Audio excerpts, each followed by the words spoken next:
So good morning, everyone, and thank you for joining today. It is my absolute pleasure to introduce this community conversation and to also introduce myself and my colleague Annika. So my name is Jessie Kelly. I am the Partnerships Manager and Knowledge Manager at the Anticipation Hub. It's my pleasure to be able to run this community conversation series. And today I'd like to make a really special introduction to our Anticipation Hub intern, Annika Natis, who is with us until the end of June. Annika, are you able to just say hi to everyone and show them your face? Thank you for the introduction. Yes, hi everybody. Looking forward to the conversation. Thank you, Annika. So without further ado, I'll introduce our lead for today. Thomas Smartstick, I've definitely got his last name incorrect, unfortunately. My very close colleague, who I've realized I should have asked much more carefully how his last name is pronounced, who is Technical Manager Anticipation at the Anticipation Unit at the German Red Cross. Without further ado, over to you, Thomas. I'm really looking forward to the community conversation today. Thank you very much. And yeah, welcome from my side. Very happy to have this conversation with all of you today. My name is Thomas, and I'm really looking forward to this next hour jointly with all of you. And we have two great speakers. This is Tabea and Afrosa. I will introduce them in a second.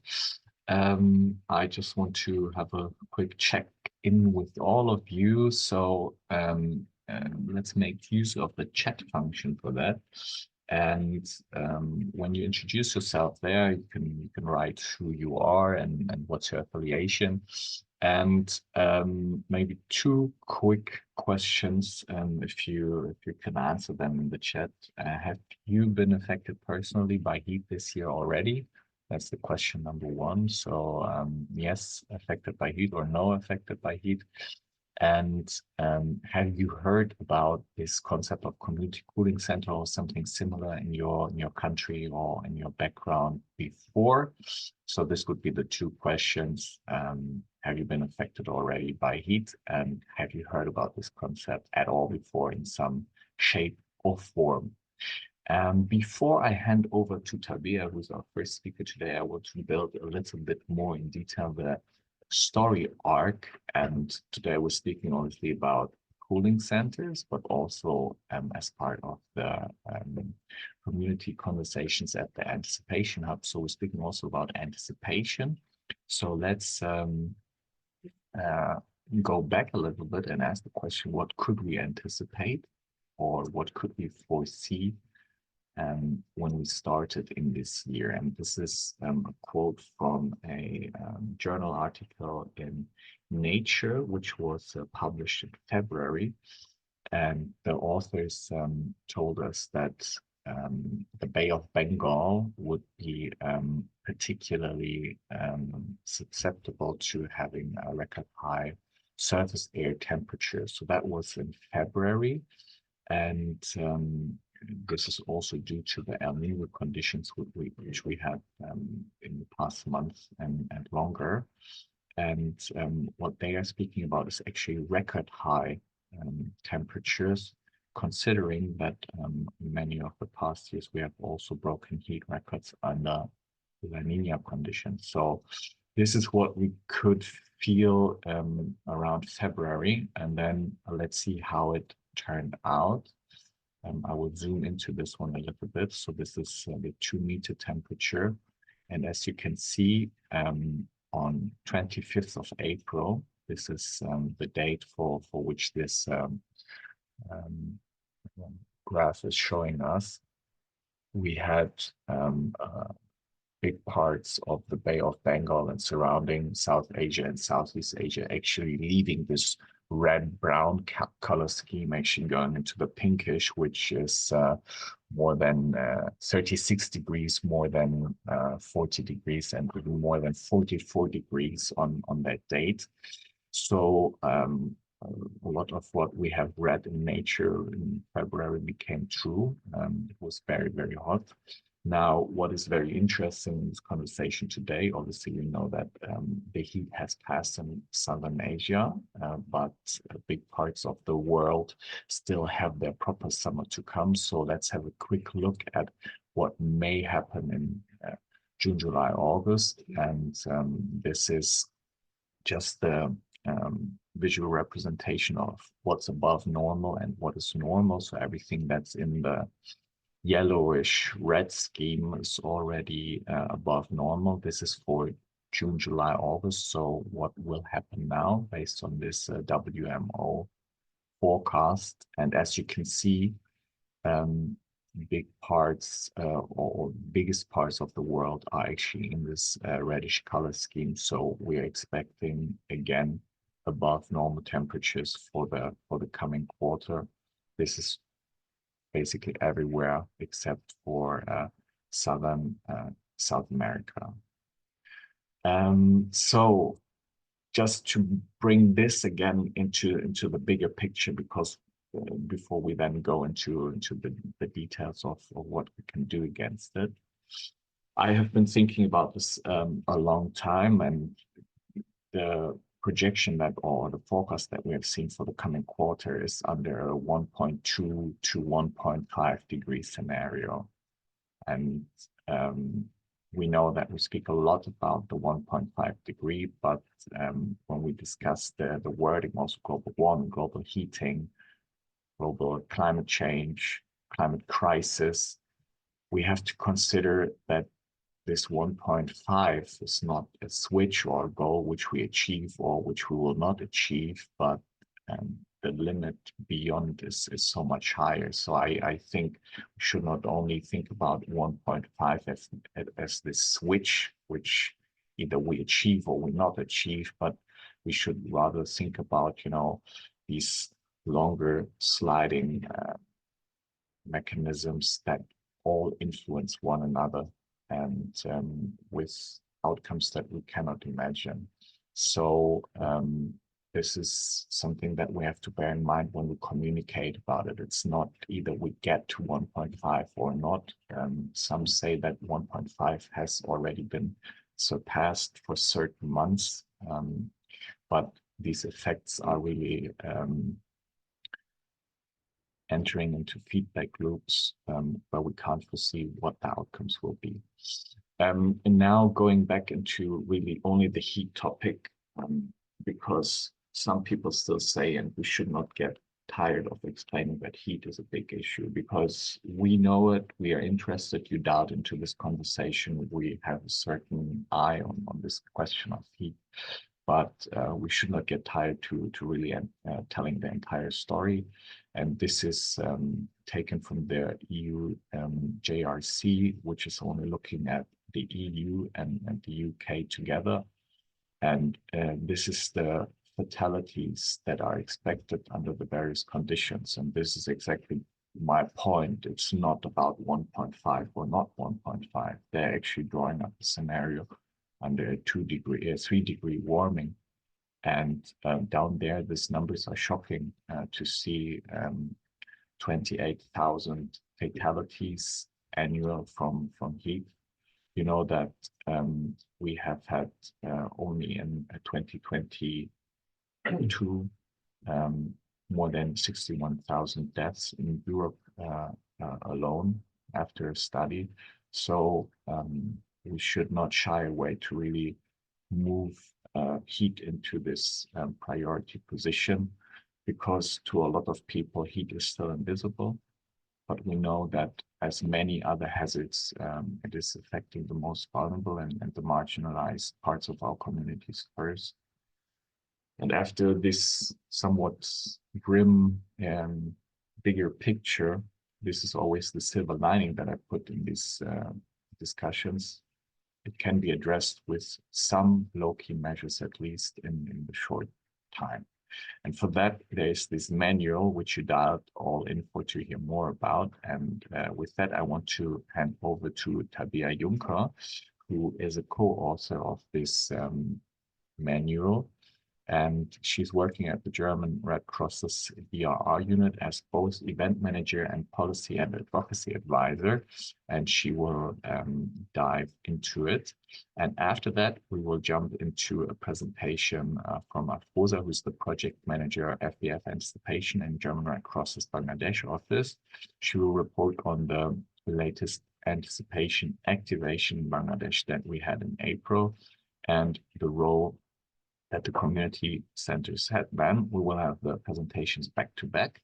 Please make use of the chat for your questions and we will come to them afterwards. I think we have ample time for discussion. With that, I hand over to Tabea for her presentation.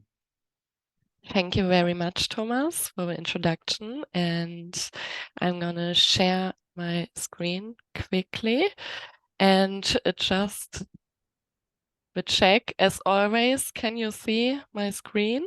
Perfect. The presentation? Perfect. So, as Thomas already said, there are some low-key measures that can be set up to do something against the extreme heat events. And one of that is the setup of community cooling centers.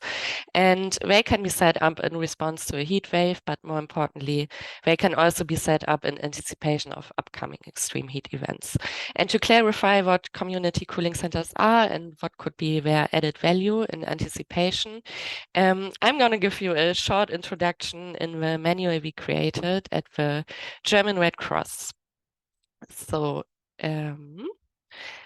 the quick agenda is first, I'm going to explain the rationale behind the manual, why it was created. Then I'm going to give you a quick drive through the content. There are 4 chapters included in this manual. And third, some application for this. So we start with the rationale. This is how the manual looks. The community cooling centers are, as I already said, can be set up in response to a heat wave or when a heat wave already strikes. And the German Red Cross has created this manual, which is the result of collaborative effort between German Red Cross and the Vietnam Red Cross, VNRC. They have formulated procedures for setting up running community cooling centers, which are operated by them during heat waves. And the purpose is to document the outstanding efforts and experiences the Vietnam Red Cross made during heat waves and to make them accessible to national societies worldwide. We anticipate that the manual will offer valuable guidance for national societies looking to establish community cooling centers and as part of their heat wave preparedness and response efforts. This manual was therefore developed to support humanitarians, governments, key actors to prepare for extreme heat events and to support those most vulnerable to heat. This manual complements the City Heat Wave Guide for Red Cross Red Crescent branches and the Heat Wave Guide for cities developed by the Red Cross Red Crescent Climate Center. As well, it is aligned with a collaborative report on extreme heat, preparing for the heat waves of the future by IFRC, UN, OCA, and the Red Cross Red Crescent Climate Center, which you can all find on the preparecenter.org and where search for the toolkit on heat. Can find the manual there as well.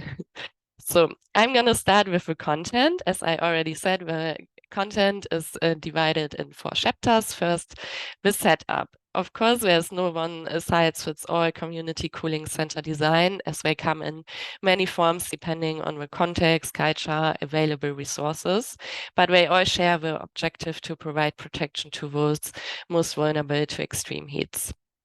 Some key questions need to be considered when initiating the establishment of community cooling centers. For example, what are the expected climate-included heat wave trends in your city or region?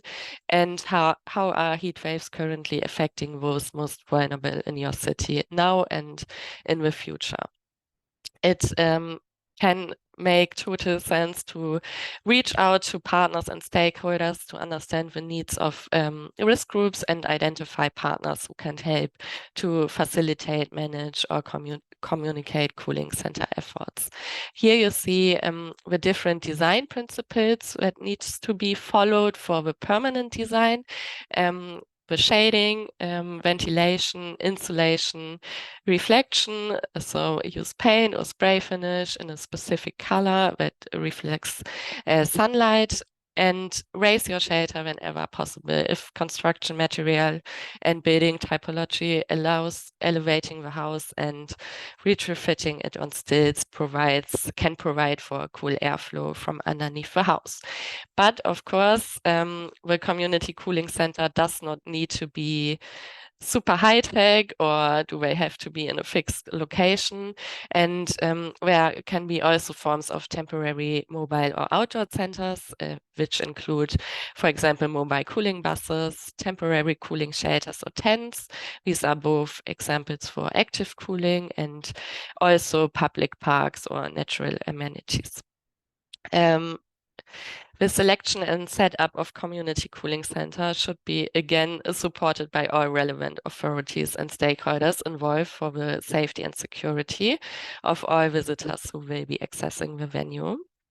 And it can make sense to select a multifunctional site, such as a public library or a place of worship, to allow for greater utilization of the cooling center.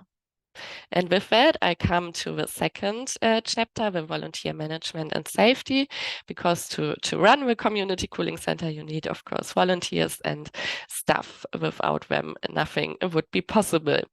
Local actors are on the front lines of extreme heat, and the volunteers should be familiar with the role that national society plays in heatwave management. And to build volunteer capacity in preparation, installation, and management of community cooling center and heat wave awareness, necessary trainings, including first aid, needs to be provided. And it's important that they really understand the risk they face, to work with officials and partners to prepare for heat action and integrate simple, low-cost, life-saving actions into their routine activities. Such a project should use or can use the pre-existing network of volunteers and encourage the inclusion of already trained volunteers like first aiders, first responders, and community health volunteers, as well as newcomers, of course. Volunteers help to provide a safe and cool space for vulnerable populations, and this place should be free from discrimination, stigmatization, and exclusion. But in doing so, they may be confronted by people with diverse needs, and some may need medical attention, some may cause trouble, so the safety of volunteers should be a priority. They should be aware of the local protocols for engaging with the communities and assisting visitors to the community cooling centers. Therefore, cultural norms should be respected at all times. And with the support of the volunteers, the community cooling center can be set up according to the feasibility and resources available, of course. Once those have been archived, we can finally receive our visitors, and here you have a little flowchart included in the manual, in which you can see what to do next, like invite visitors first, and then access visitors have, where I'm coming to in a second. It is also necessary to consider which population groups particularly need the community cooling center in this specific context. For example, individuals with chronic medical conditions, or women and girls, homeless people. So to see which vulnerable group is in the environment of the cooling centers, and make sure to know about the barriers to access or use of cooling centers, and because many of these can be overcome with adequate communication and education of the public, which is the last chapter on. But first of all, we have this care protocols for visitors and first aid management, because the most important and first task of a volunteer is to make sure that the person who's coming to the community cooling center can already be invited, or do they need to be referred to a health facility directly. For this, our colleague created a manual algorithm to follow.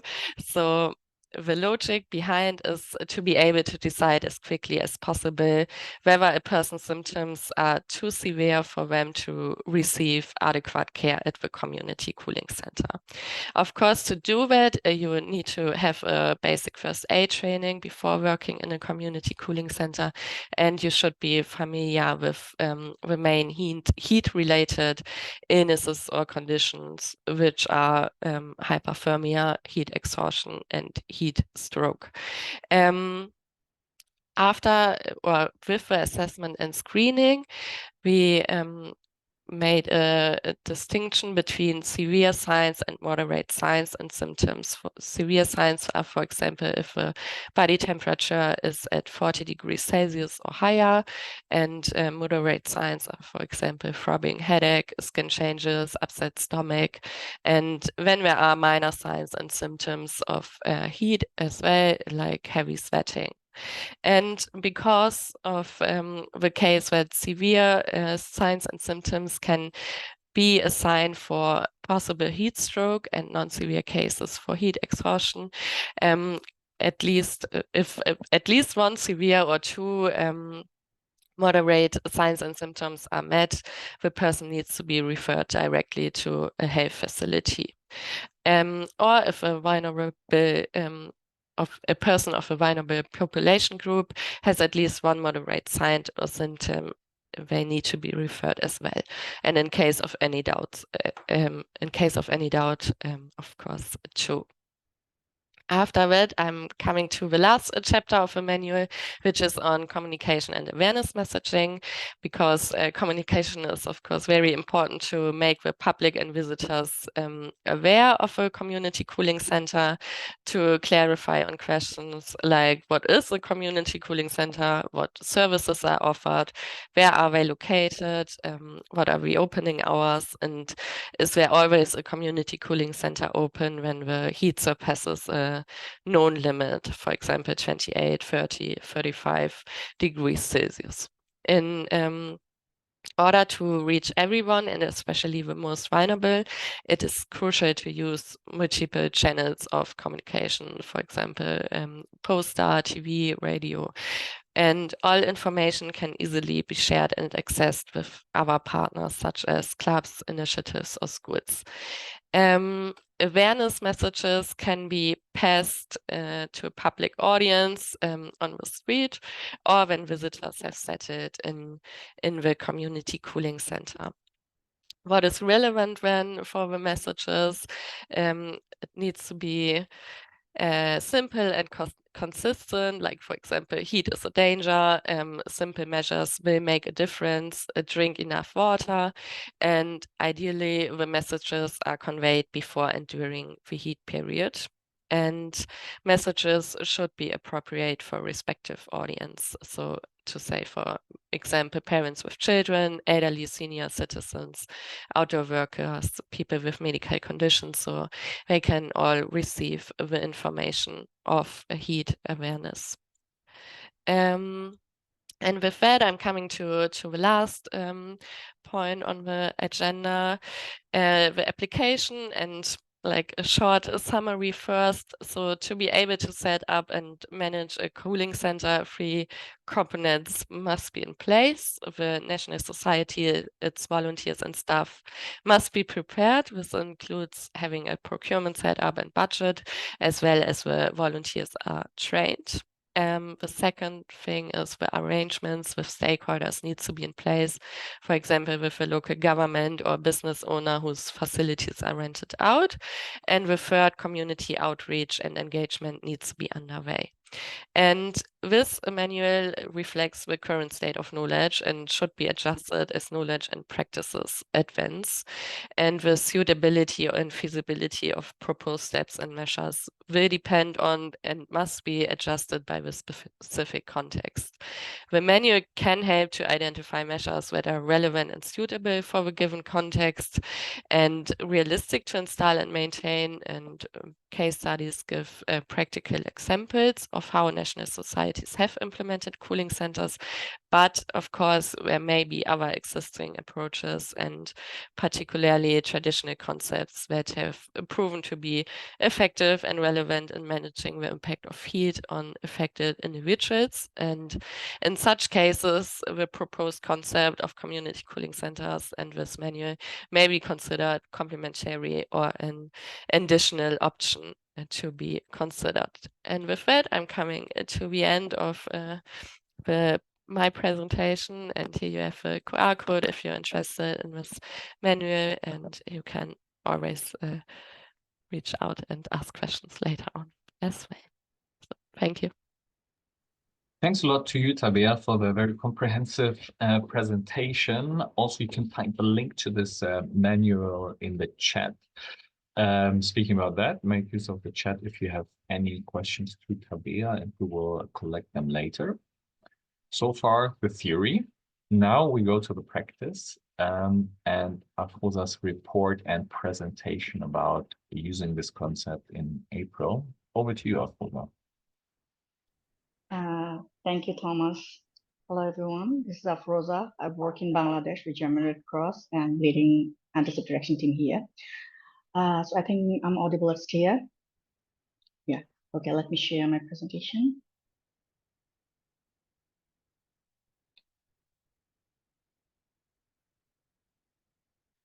Is it right? Can you see? Yes, we can see the map. Okay. Very good. So in Bangladesh, we actually triggered our early action protocol. So I'll not go through all this background, as like you already know how this cooling center and all these things comes up. We had our heatwave early action protocol approved last year. So this year we had the opportunity to activate for the first time in Bangladesh, and Bangladesh Red Crescent Society activated on the last week of April. So I'll give you a very short brief on our activation, actually the trigger set that we have. So we have two levels of activation here. One is like pre-activation trigger, and the other one is activation trigger. Here in Bangladesh, when we did our activated, you can see the map here, one which is give you overall exposure map in Bangladesh, which we did on 27th April, and you can see on the west side of Bangladesh, it's more the heatwave impact was more compared to the east side of Bangladesh. And that part, many of the districts were on highly vulnerable areas where the heat wave impact was severe. Our EAP was only for Dhaka city, and based on the risk index map, we developed this one, and you can see on the right side is the intervention area map that we have. And it shows you the two city corporation areas, Dhaka North South City Corporation and Dhaka South City Corporation, where we actually activated our EAP. And in 120, more than 100 of the wards, we did our activities, mostly awareness activities, but we had a few other activities that will come up later.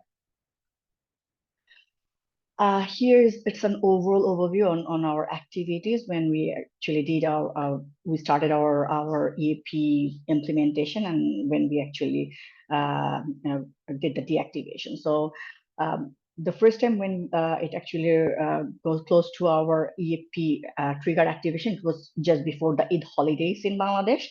And that time, actually, BDRCS sit together with the technical team and all other implementation team, and was about to activate the trigger. And then we came to know that, like, at this time, almost 90% of the beneficiary whom we will reach through mostly through cash and other intervention might not be available. And there are some other issues too. Considering all that, BDRCS decided not to activate the trigger.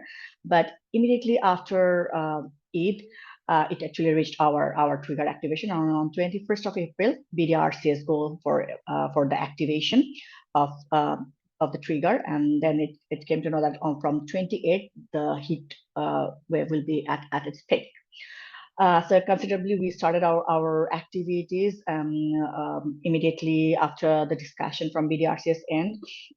BDRCS collaborated with all relevant unit people, headquarters, and others, and started taking initiative immediately. So they mobilized their resources. We started taking our initiative from 24th of April. BDRCS started taking their early actions, which includes water distribution cap, umbrella distribution, setting up cooling stations, doing awareness miking, and also collecting household database data for cash intervention.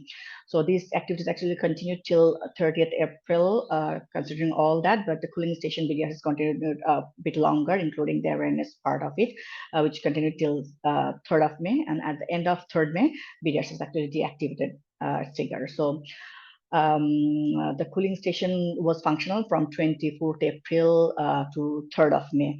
And BDRCS actually placed 3 cooling stations in 3 strategic locations.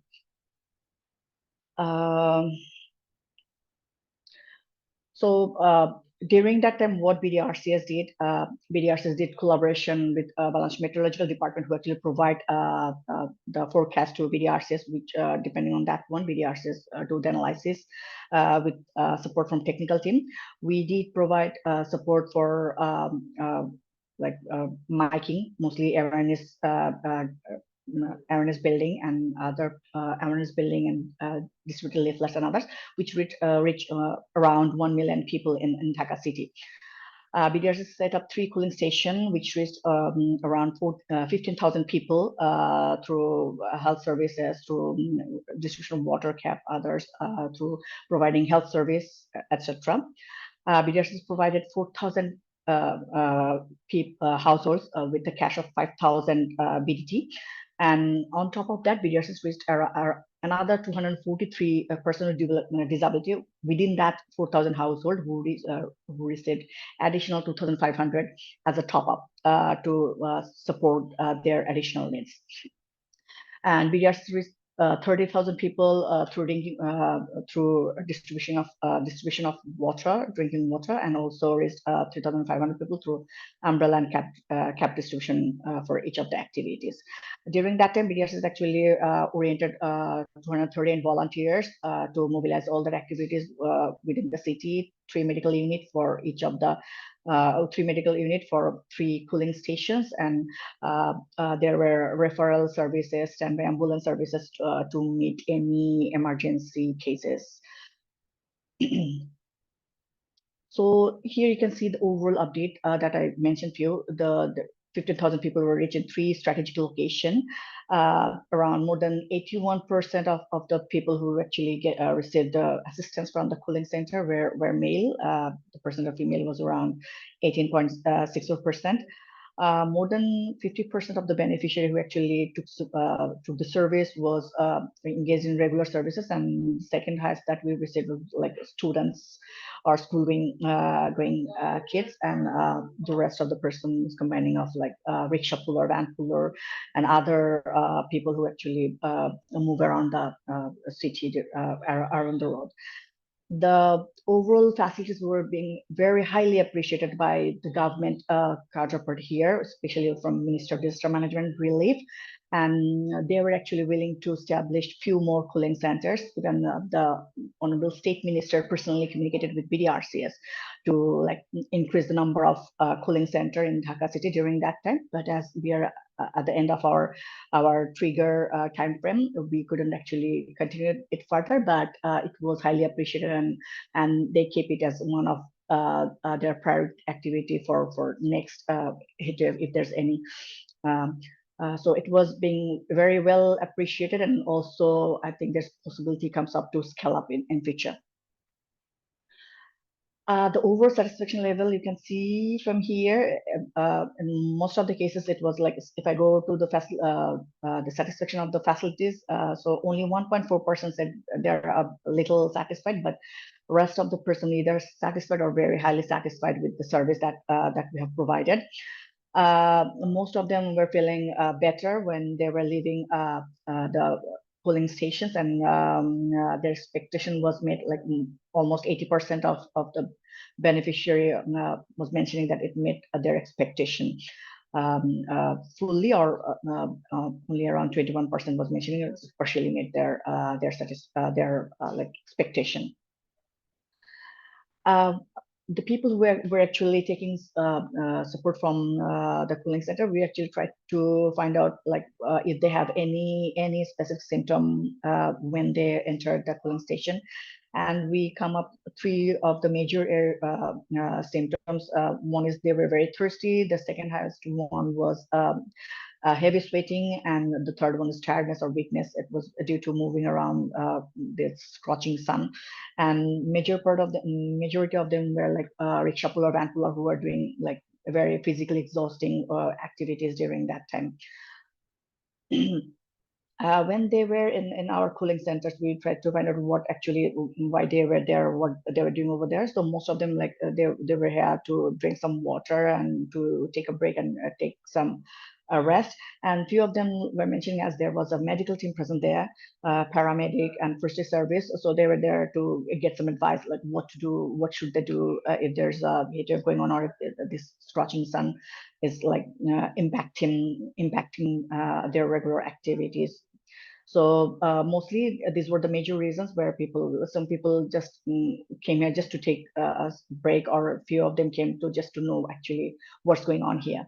So there was a lot of curiosity around there among people to know actually what is this, because this was the very first time that in Bangladesh, BDRCs was setting up few cooling stations.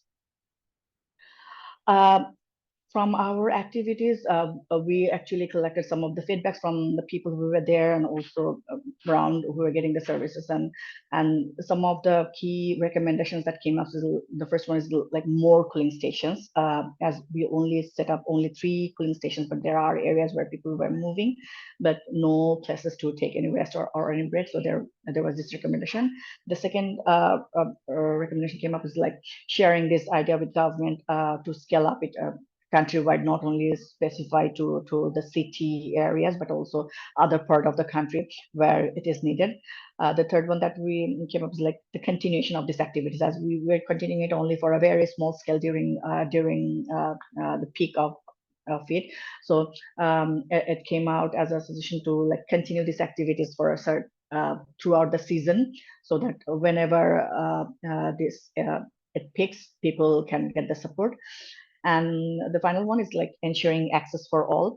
So as you know, Dhaka city is not like that much movable for people with disability and others. So in some as part of the suggestion, it came up like to make it more convenient for other or for all kind of people to get the access.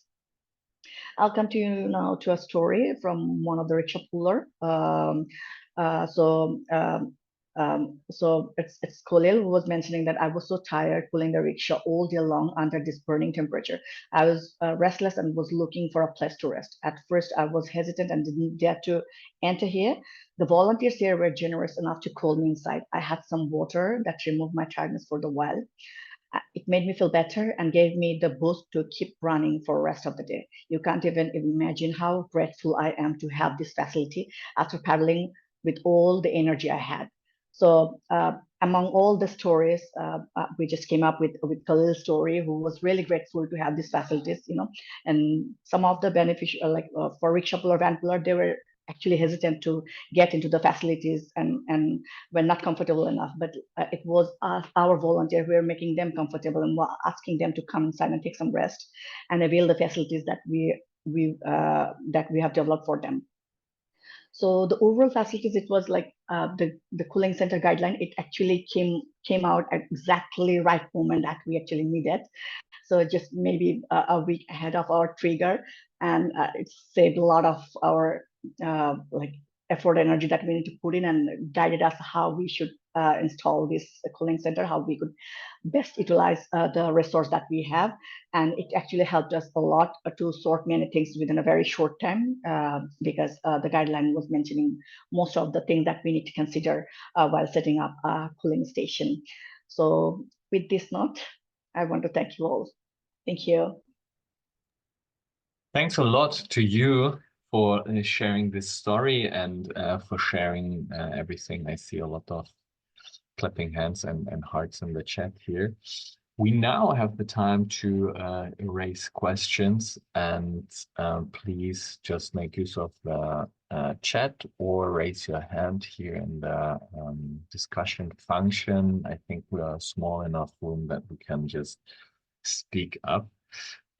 There's one question already in the chat, which is looking to the question of exactly how do we communicate with people with diverse needs and people with disability.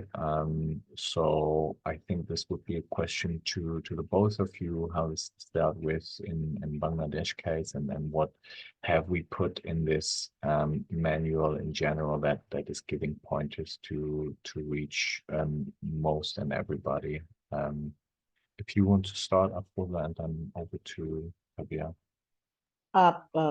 Thomas, I just missed part of your question. Can you please repeat? The question how volunteers are trained on work with people with disability, and then how this was factored in also in the cooling center specifically.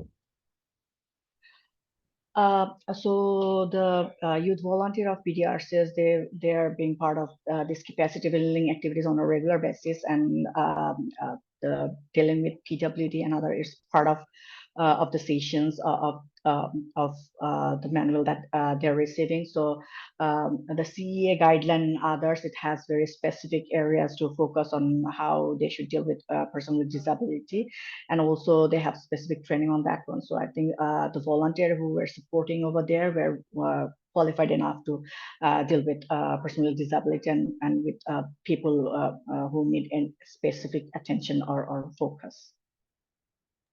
Thanks a lot, Afroza. Tabea, do you want to add on this one?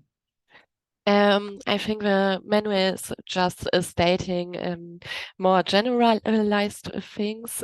So to reach out to make really use of any communication channel there is. So to reach also people with a variety of disabilities. So to make sure that we have something like radio, television, something to read, and also we made the proposed approach to also reach out to the to the community and hand out these posters and flyers and go from door to door if possible, and like make a very individual approach if possible, and resources are there, of course. Thank you a lot, Tabea. I propose now that we just collect 3 questions. So I would ask Malika first, and then Ainur for their questions. And we have already the 3rd question from Celine in the chat. We collect all of them and then we go to answer. So over to you, Malika. Okay, thank you very much, and thanks a lot, Afroza, for the very interesting presentation. My name is Malika, and I'm part of the DREF AA Geneva team. So very happy to hear your feedback on the implementation of this EAP. I would like to know if, I'm sorry because I got disconnected for a few minutes, so I hope I won't ask something that you already mentioned, but I would be interested in knowing if you have the average time of people or the average stay time of people. So the average time of people that the people stay in a cooling center. And based on this, what is the maximum reach in a day? So how many people, or the coverage, how many people can this type of cooling center attend to in a day? I guess it really depends on the size, but of course, yeah, based on your experience in Dhaka. Thanks again. Thanks a lot, Malika. I've taken note of these questions. Let's collect Ainur's question and then we go to the answer. Ainur, over to you. Sure. Hi, everyone. Thanks for this really interesting presentation. And thanks for the work you have done thanks to the BDRCS and German Red Cross colleagues. So clearly that worked really well.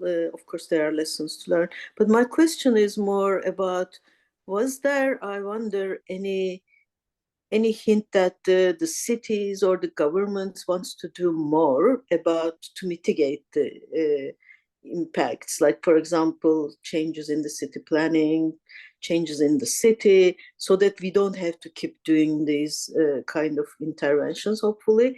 Was there, did this opened any venues, any entry points? That's what I would like to ask. Thank you.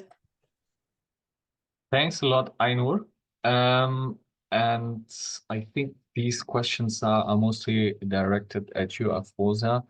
So let's start with Malika's questions on the data, on the numbers. How long have people been there on average, and how much is the capacity of visitors for one day? Do you have these numbers? I have few, not all of them, but yeah, the average number of people stayed over there was around 20 minutes. It varies from 5 minutes to like near about 1 hour, depending on that, but the average was around 20 minutes. We have the facility to like accommodate around 25 to 30 people at a time in each other cooling center. But like for me, I don't have like the Delhi number that I can provide you later on after doing a bit more analysis on the data that we have. Yeah. Thanks. And the second question was, sorry.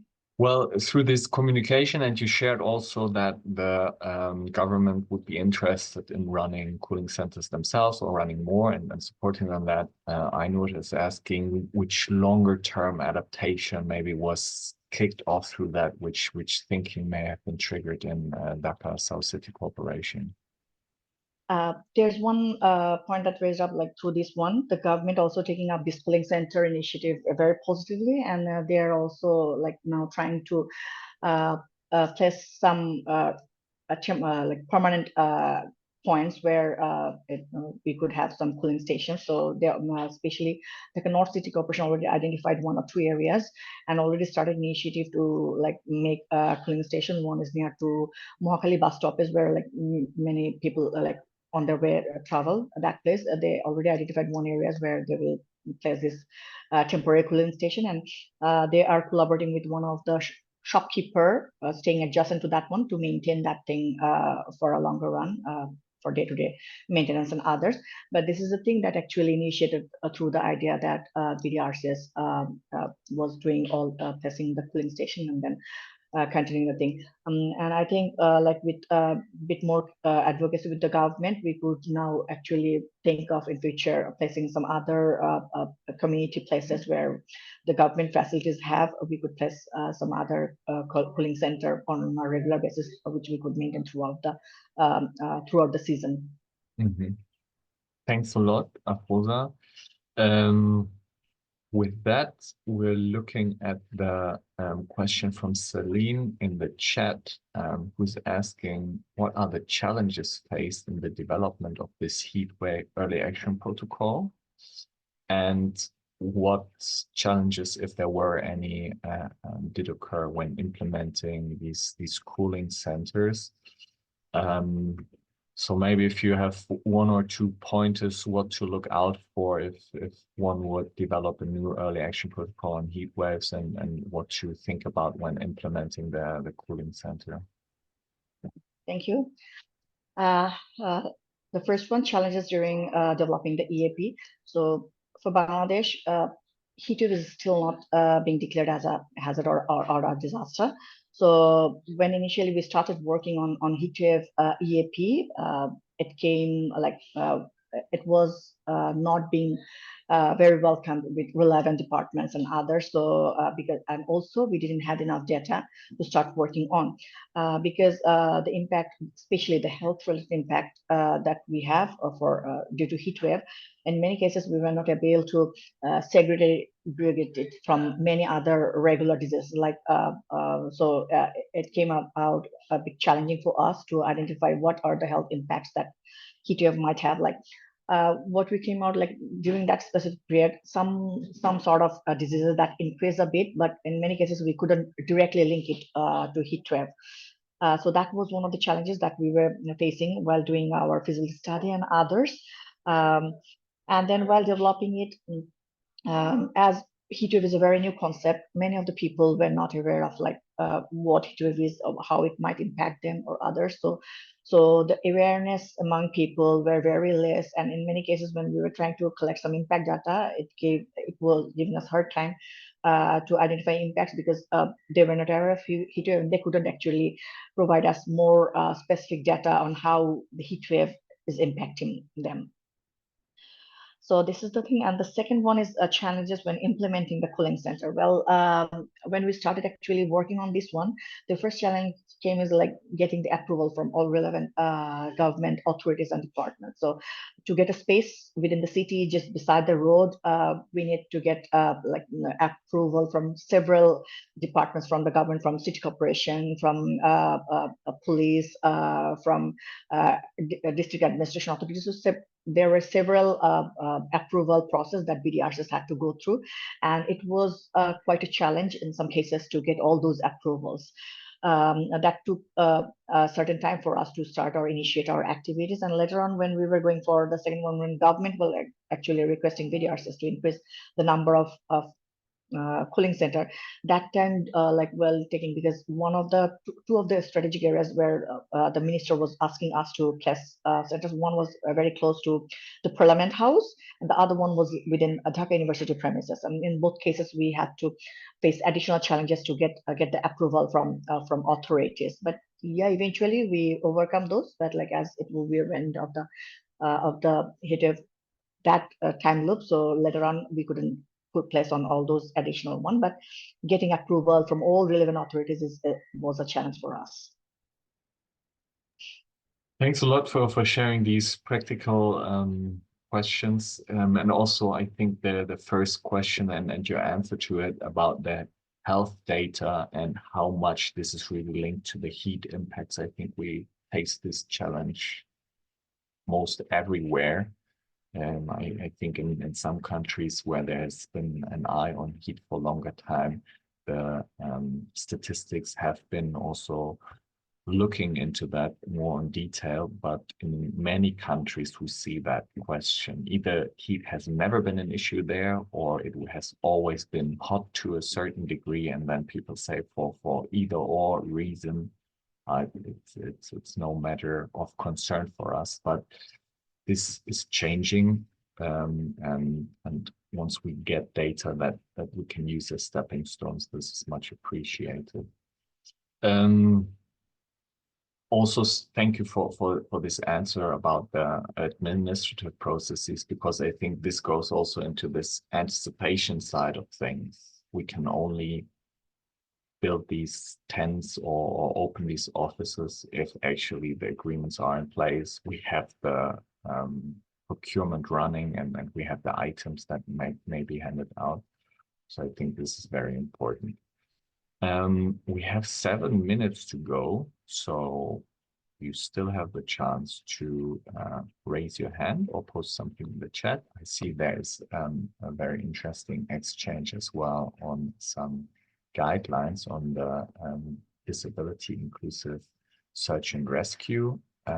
So email contacts are exchanged there. Bangla, I don't know how much it might help. It's not in English. People are keen to use the translating devices on the internet. Any questions? But let me check with the ministry, like the MODMR, if they have any English version, we'll collect and share. So there's another question from Marika. Please, Marika, come to the floor. Thank you. Yeah, since we have a bit of time, I was interested in finding out more about the recommendation, one of the recommendations that you mentioned, Afroza, which is to keep the cooling centers active for longer duration. So I know that, of course, for under an EAP, it has a very specific time limit. But I wanted to know if you discussed it within BDRCS, and if these potential other sources of funds available to increase the duration, or if it's something that you might consider as well in the EAP revision to also maybe increase the timing, of this activity in the next EAP. Thank you for your suggestion. We would definitely check all those options available. And also government shows interest to like plus few more. So I think there's still opportunity in our hand to do advocacy with the government, so that government could also like in next season, government also could take initiative to create few cooling stations and continue throughout the season. So that is another option that we might explore. Thank you a lot, Malika and Afroza. With that, I would ask the last question, which is the same for the two of you. I mean, we would all hope that heat waves would occur less in the coming years, but I think it's very unlikely.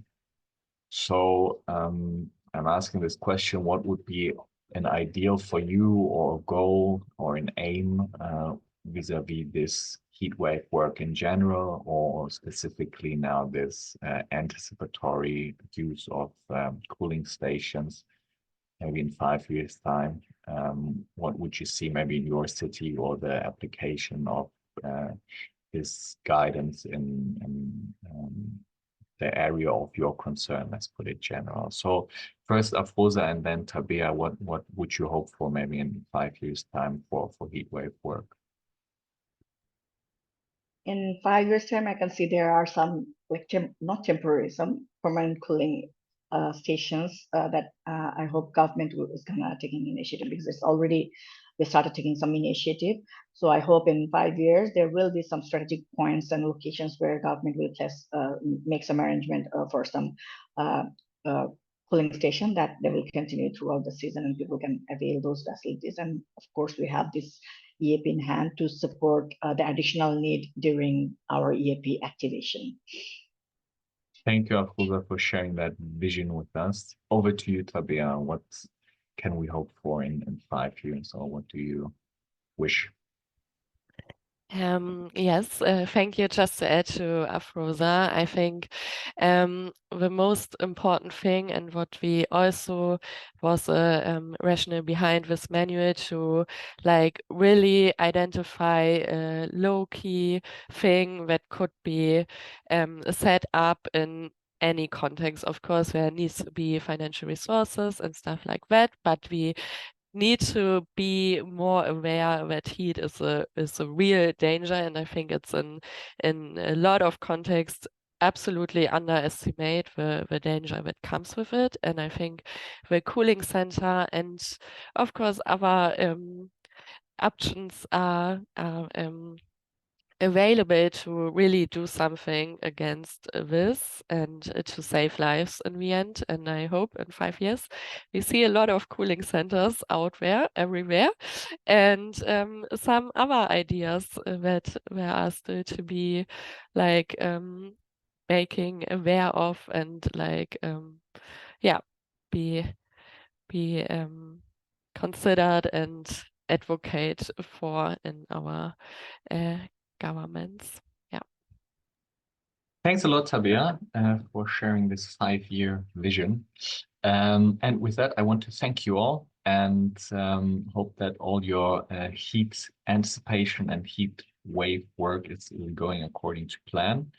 And I want to say thank you, but don't just leave yet, because I'm handing back to Jessie from the Anticipation Hub.